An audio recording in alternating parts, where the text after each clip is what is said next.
The only people who don't want to disclose the truth are people with something to hide. We're going to go right to work. This is one of my favorite people. He's been with us for numbers of years. His name is Jack Casho. He's written about Barack Obama's false narrative of his life. He has been just an ongoing terrific guest.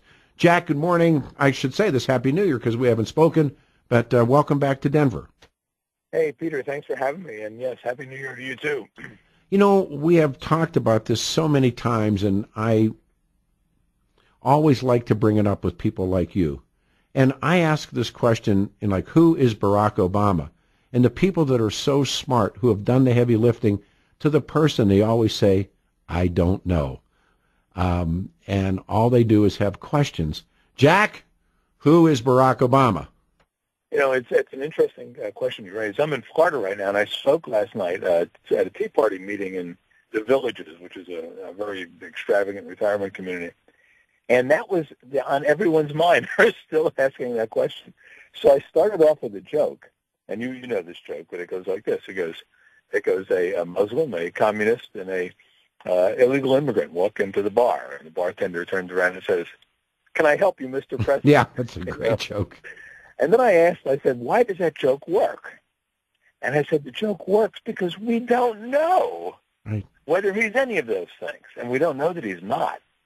And the evidence, when you look at it, suggests that he's certainly sympathetic and on each of those counts, if not, an actual sort of closet adherent, So that's, and the reason we don't know is because the media have chosen not to know for fear of what they would find out. People like you, Corsi, I give a list of people. I even put Donald Trump on that list, who have walked out on the plank and said, we don't know.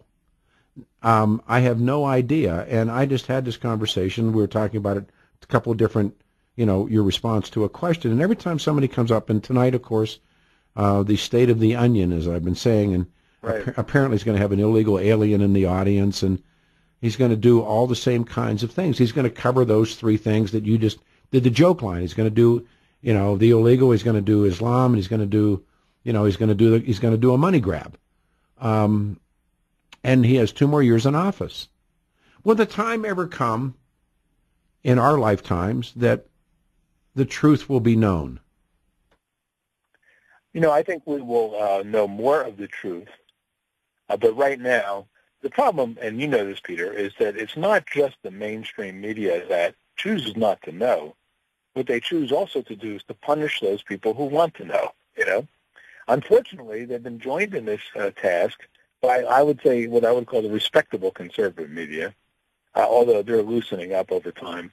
The Wall Street Journal, Washington Times, National Review, Weekly Standard, Crown, Fox TV even, although they have a different mission. I understand that. But no, they historically they punished you by implying that you're a racist if you question any of the credentials of Barack Obama, and yet none of them have to do with race. Yeah. I've been through it. You've been through it. I was cartooned by the Denver newspapers, columns written against me, and I get big shoulders. I welcome the criticism, but the thing that I always found, and I know you found it as well, when you would call the editorial writer or the cartoonist or whomever and invite them on the show to legitimately talk about who is Barack Obama, they would either not return the call, which was pretty much, or when they did, it would be, I will not appear on your hate show, or I will not appear on your racist show. Right. And so now where I think more and more people, somehow this thing maybe through internet or maybe through, the occasional show like this, and by your good work, you did that whole critique on Obama's book, and for the people that never talked about that or don't know about it, Jack did a book about Barack Obama's about his autobiography. Would you take that on for a second, Jack, and talk about that? Right, sure. Actually, before the book, in September of 2008, I wrote the first article suggesting very strongly that Bill Ayers was the primary craftsman behind Obama's memoir, Dreams from My Father, and that presented a huge problem. if there was any follow-through, because it did two things. One is that it suggested that he was lying totally about his relationship to Bill Ayers, whom he claimed to be some guy in his neighborhood. And secondly, that it showed that he was not the genius that people thought he was. And this is even more problematic because based on that book alone, the left and the literary establishment, not that they're much different, had come to the conclusion that Obama was the smartest guy ever to occupy the White House.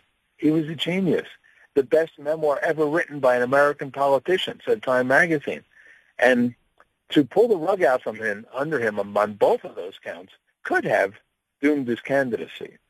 That's when I ran into the Praetorian Guard of the conservative media and the just sort of like utter total stonewalling from the major media because no one wanted to know.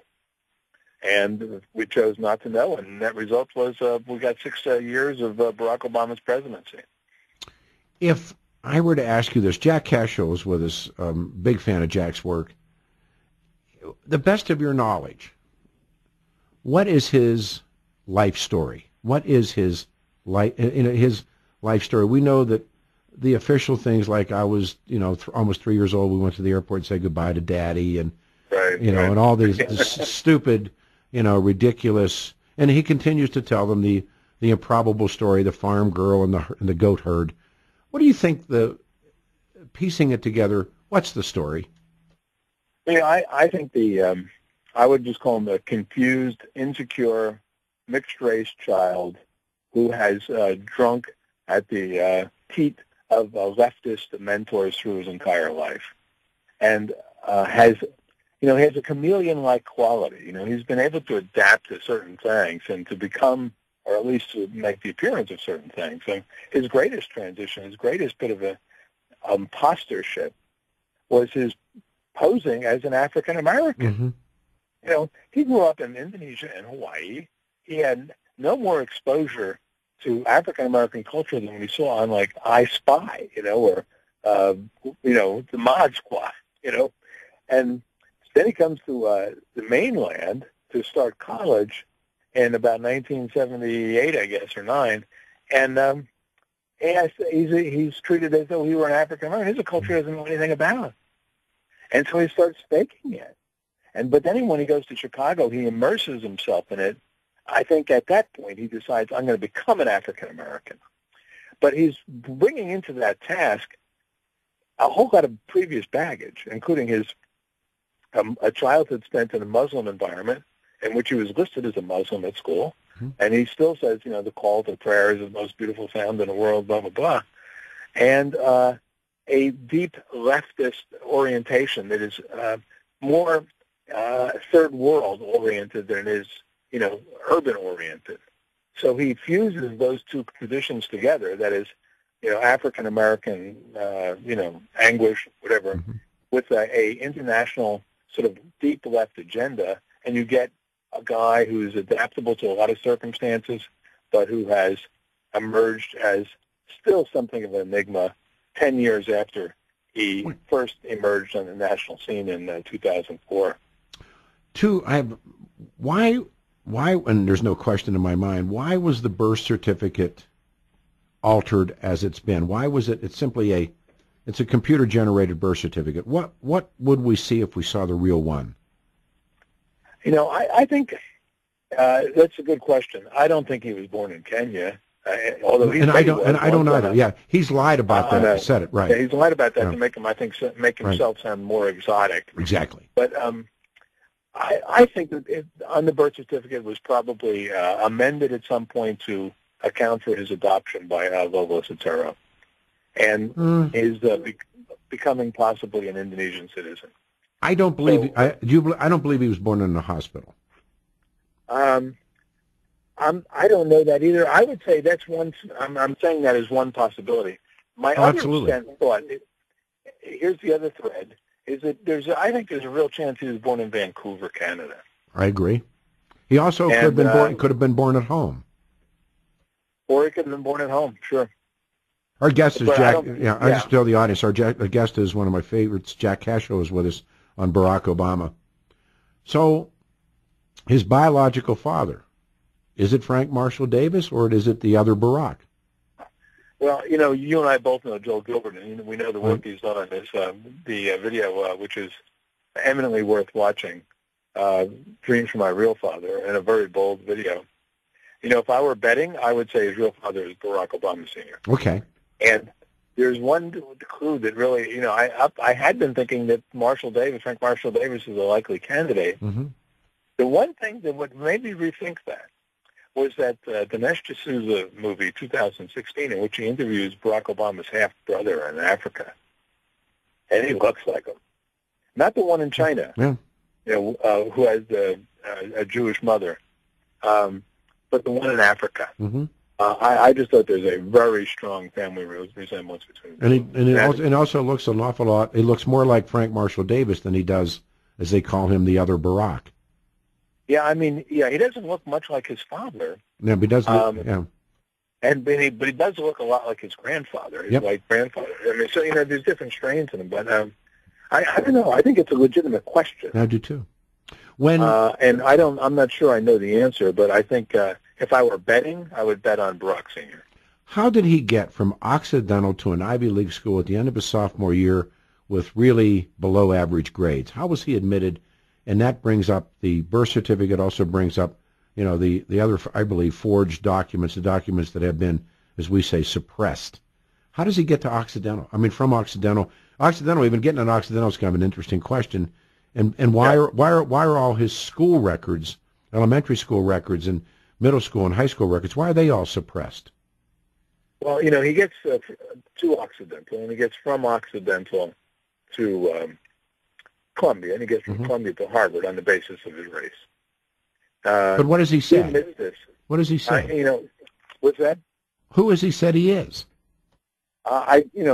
Just as he probably all he needed to say was an African American. However, he might have said that he was also, an Indonesian citizen, and he might have used his foreign credentials to advance his career. Or born in Kenya. In which case, right? He might have said that too. And in any of those cases would have been cause enough to steal all his academic records. However, the fact that he had, crappy grades is also, if you're the smartest guy in the history of the world, your below average or mediocre grades would have been still another reason to conceal your record. But see, I don't buy that. I don't buy that the crappy grades are the reason, because I really think, this is personal belief, it's what did you say on your entrance documents? Who did you say you were? Right. Who was paying for this? That whole Mansour kind of thread that these guys said that somebody fronted him, that he was registered as a foreign student, and he's making these decisions past the age of 18. He's not a kid saying this at the Baskin Robbins in Waikiki.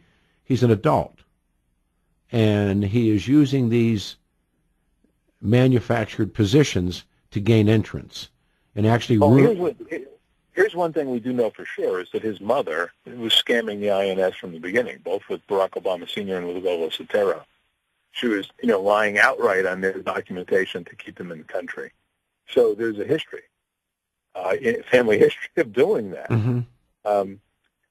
Peter, I would not be a bit surprised if the reason that he is sealing his records up and down is because he was listing himself as a foreign national or a Kenyan birth. We know that he, at one other point, he did list himself as being born in Kenya. There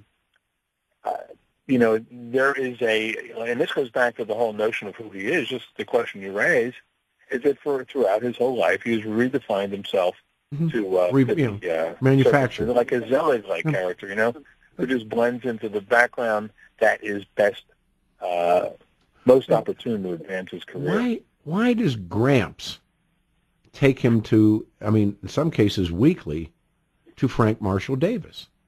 He comes back, mother, I think he has all these issues of abandonment, but when she takes off with Lolo Sotero, and they go to Jakarta, and she's, they tries to present her as an anthropologist, which is not true, and he didn't attend Madras, but he attends an Islamic school with another name, and then for whatever reason, she ships him back to Toot and Gramps. Why does Gramps and Toot, but Gramps in particular, take him to Frank Marshall Davis? Well, Frank Marshall Davis, just for those who don't know, and I on the left, no one even knows the name. They've never heard it. He was a card-carrying member of the Communist Party. He was a CP guy, and he's from Chicago, of all places, which always brings up another one.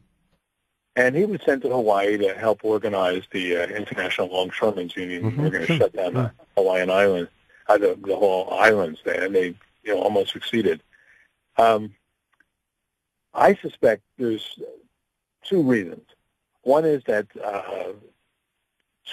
Gramps rather is himself if not a communist sympathizer. We know the FBI had records on him. We know those records have been lost, but we know that they acknowledged that there had been. Well, they were tracking him. Yeah, they were looking at him. Well, the file on Frank Marshall Davis goes like 600 pages long. We have no doubt about him. Yeah, absolutely. And given their sympathies, their shared sympathies, I could see why he would say, "Okay, we're gonna have to train you to be a black guy." You don't know how. But Frank Marshall Davis, one of the things that I think, by the way, Jack Cashill was with us, and tonight's of course, the State of the Onion. I'm a huge fan of Jack's, his book on Obama, actually 2 books on Obama. But, when, of all the places, this has been my recent ponder. He's lived in Hawaii, he's lived in Indonesia, he's lived in New York City. He lives in California, he's lived in California. He graduates, and of all the places in the world that he can choose to go, he goes to Chicago. The only connect that he has in Chicago is Frank Marshall Davis. And that's a strong connection, because Frank Marshall Davis was the mentor to Vernon Jarrett. Yeah, absolutely. And Vernon Jarrett, of course, we know Valerie Jarrett. But again, this is not a statement of fact. This is a statement of question. You got Houston, Texas. You got Miami. You got back to Hawaii, a beautiful place. They know you in L.A. You can go to San Francisco. You can stay in New York. That's where everything happens. You can go to Washington, D.C. But out of all of these places, a place he's never been, he takes off and he goes to Chicago and becomes, quote, the community organizer. I'm not, my parents raised a lot of really ugly kids, but not a lot of really stupid ones. And I'm thinking to myself, well, if you and I are doing a mystery, why do you choose Chicago? Well, I tell you what, if I were writing a novel, and we know that, in fact, I'm just currently rereading A Witness by Whitaker Chairman. It's a great book, yes. Book of the 20th century. Great book, yeah. And but they talked about how patient the Soviets were in planting molds for the United States. Sure. Alger Hiss. And cultivating and developing these people over years and years and years. And sleepers. If I were writing a novel, I had this kid being trained and groomed in Hawaii by Frank Marshall Davis, getting sent back to Chicago to have him further mentored and nurtured in these networks and entered into politics. Now, what happens, though, and this is where the thing breaks down, is the Soviet Union ceases to be a reality after, but that doesn't matter. 1990. But the playbook is in place.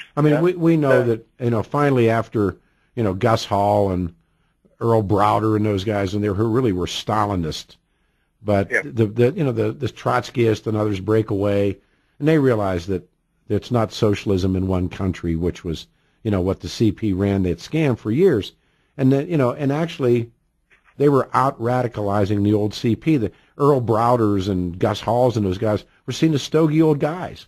And they weren't Can I keep you through a break? You good for this? Yeah, sure. All right, hang on. We haven't done this in a long time, and I'm a big fan. Jack Cashill, Peter Boyle, 710 KNUS. The only people who don't want to disclose the truth are people with something to hide.